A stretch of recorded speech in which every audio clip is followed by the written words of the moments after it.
It is no secret that Danganronpa can offer many different deaths and executions, with some of them being the ultimate pig shit that you wish you didn't witness with your eyes, and some of them being the absolutely peak writing.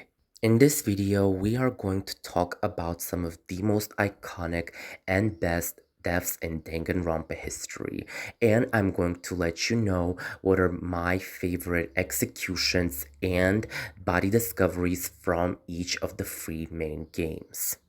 But before we actually get into those deaths, I just wanted to make a couple of things clear.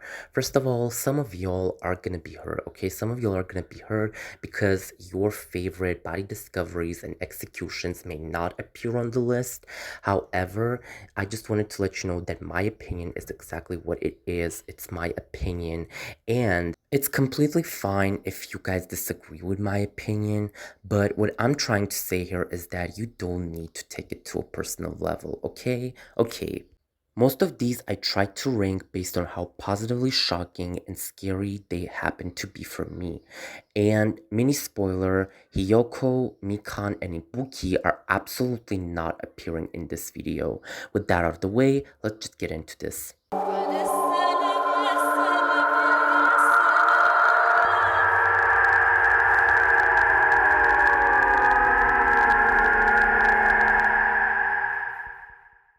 For Trigger Happy Havoc, I feel like this has to be one of the more predictable picks in this video, but for Trigger Happy Havoc, my favorite execution has to be the very first execution, 1000 Blows, the execution of Leon Kuvada.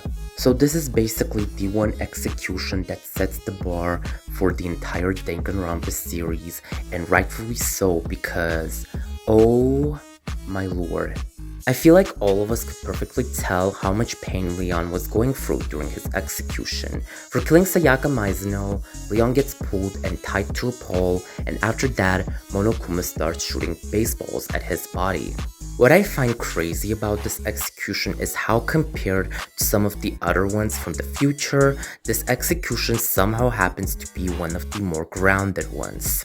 Overall, I have to say that before the Sayaka incident, Leon was honestly a pretty likable character, and I felt pretty bad for him because no one from his classmates really tried to support or defend him during the trial, like it would with some of the other culprits like Mondo or even Celestia.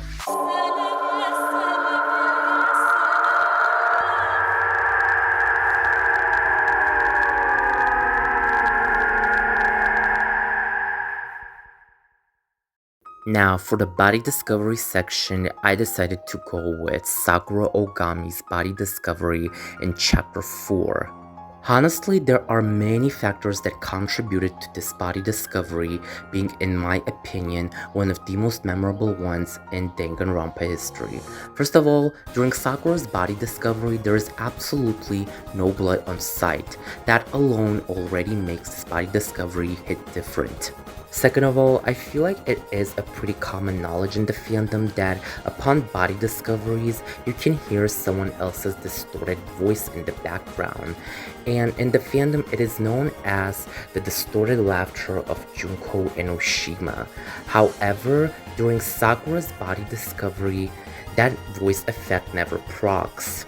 This indicates the fact that upon her death, Sakura didn't really feel despair or surprise.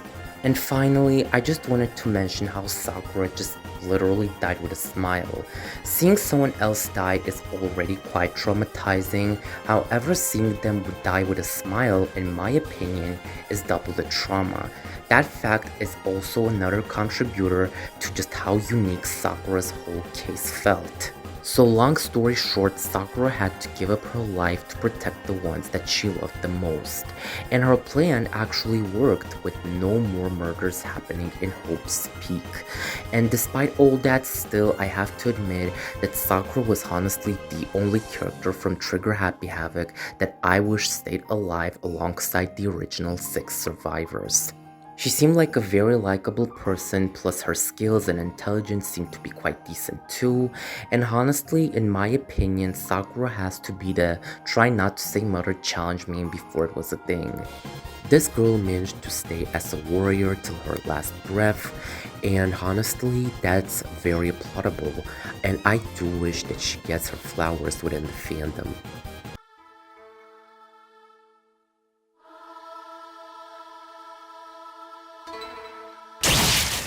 Okay, honestly, Pekko's execution might just be my favorite execution of all time. First of all, a neat detail is that if I remember correctly, this has to be the only execution in which one of the players tries to interfere to save the culprit. Already a pretty wholesome detail for Pekko and Fuyuhiko.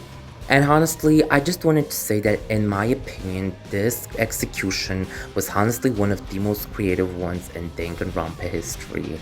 Like, one of my favorite details has to be Monokuma having a Pekko-like puppet in his hands, and he was using it to control the body movements of the real Pekko. IMO, it was a pretty well thought out detail. I also wanted to mention how impressed I was by Pekko's fighting abilities. Like, I know that it was already made clear in the game that, well, she's a swordswoman after all. However, the unique sword slash sound effects just, in my opinion, really added more to this execution.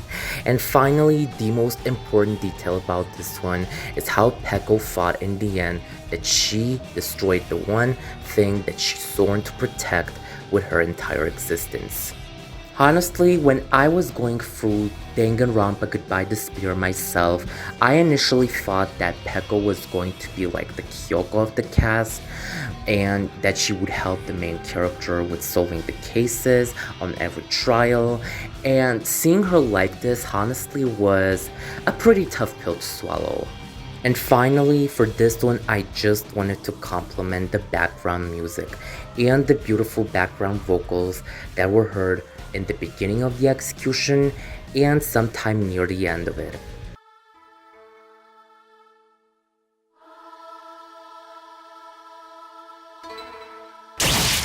Now, for the body discovery section from Goodbye Despair, we have the body discovery of Nichiro Komayeda from Chapter 5. If I had to describe this body discovery in only a few words, I would go ahead and say that this is like the complete opposite to what Sakura's body discovery tried to do.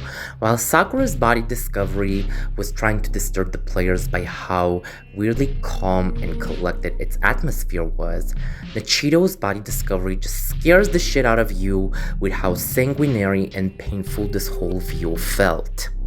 This view honestly has a lot of details that deserve a notice, like his legs being tied up, the scars on his knees, and even the legendary Gungnir spear decided to make a cameo for this one. Like, you know, the one that was used to kill Mokuro and trigger Happy Havoc. Now I'm gonna be completely real with y'all, I can't stand Nichiro, I hate him, and a part of me actually believes that his death was good riddance. However, this was quite a petrifying experience. I also managed to notice a pretty ironic fact about this body discovery. It appears that Nichiro's only hand that got injured was his right hand, aka the one that he replaced with Junko's arm in the real world.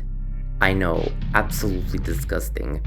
Overall, yeah, I have to say that despite me finding Nichiro as a pretty unlikable character, his body discovery will probably remain as the one I will remember for the longest time from Goodbye Despair.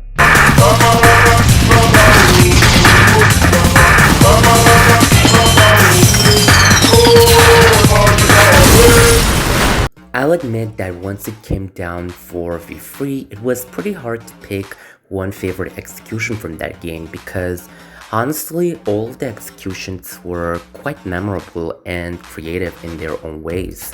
However, I decided to go with the execution of the ultimate to a damned idiot Kaito Momota, Luminary of the Stars, because unlike the other executions from V3, this one was barely a punishment.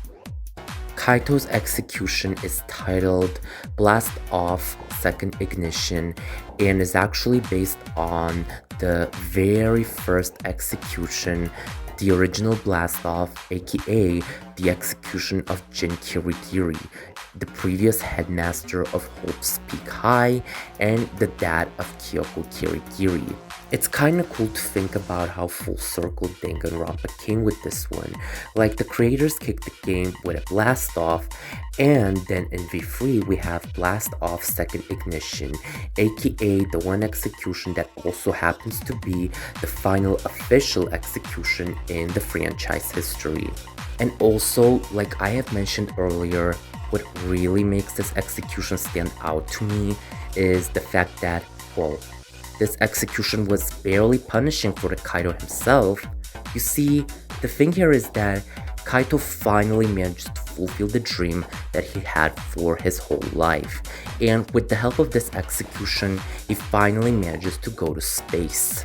And I feel like the cherry on top about this whole thing is the fact that, well, this execution doesn't actually kill Kaito. The reason he passes away is the illness that he has, and similarly to Sakura, Kaito also passes away with a smile on his face. Now, I will admit that initially Kaito was not necessarily a character that caught my attention. However, as the time went by, I started to feel kinda sympathetic for him and Maki. Those two characters are the ones that had the biggest glow up in me from the V3 cast. So yeah, basically almost everything about this execution was perfectly executed. And as a side note, I just wanted to thank the Space Cowboy for ending Kokichi's ass for me.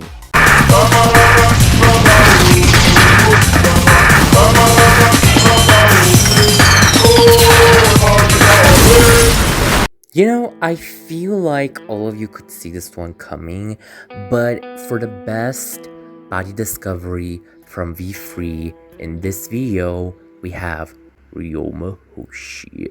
Seeing how those damn piranhas leave nothing but bones out of Ryoma's body in literal seconds, and in that process, the water being more and more filled with blood. That was one of the most visually disturbing things I have ever seen. This body discovery was also, in fact, the only body discovery that was properly animated. Seriously, when I first stumbled upon this one, I felt like I was watching an execution. I shall also mention that this was in fact the longest body discovery. It lasts 25 seconds, and Nichiro's body discovery comes in the second place with 23.